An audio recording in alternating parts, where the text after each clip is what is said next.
তো আমাদের চোখের সামনে যে মানুষগুলো মারা যাচ্ছে তারা কেউ নিজের থেকে মরতে চায় নাই, কিন্তু কেউ থাকতেও পারে নাই। প্রতিদিন যারা চলে যায় প্রতিনিয়ত, তাদেরকে কে নিয়ে যায়, কোনখানে নিয়ে যায়, তাদের শেষ অবস্থা কি হবে? তাহলে যিনি নিয়ে যায় তিনিই বলছেন, আমি তোমাদেরকে আবার কবর থেকে উঠাবো, কবর থেকে উঠাবো, তোমাদেরকে জিজ্ঞেস করবো। ফাওয়ারাব্বিকা লানাসআলান্নাহুম আজমাইন।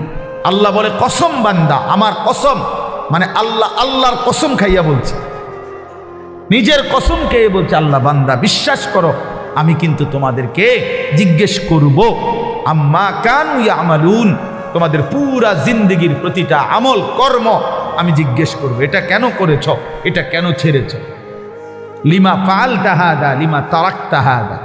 ফজরের নামাজ 1 বছর বান্দা 365 দিনে কোনো দিন ফজরের নামাজ পড়ো নাই, আমার বান্দা কেন ছেড়ে দিলা, কেন ছেড়ে দিলা? হ্যাঁ, কেন ছেড়ে দিলা, কেন করলা? এতগুলো মিথ্যা কেন বললা?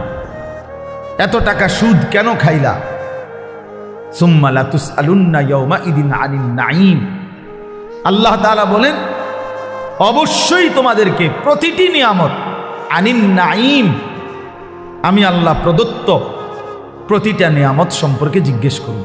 হাসি কান্না আনন্দ বেদনা, এই আসমান জমিন রোদ বৃষ্টি ক্ষেত ফুল ফল ফসল, স্ত্রী কন্যা জায়গা জমি হাত পাও দেহ অঙ্গ প্রত্যঙ্গ, এক এক লোকমা খাবার, এক এক ঢোক পানি, এমনকি প্রতিটা নিঃশ্বাস, আল্লাহর কসম আল্লাহ তাআলা জিজ্ঞেস করবে, বান্দা আমার এক এক নিঃশ্বাসের হিসাব দাও, এক এক ঢোক পানির হিসাব।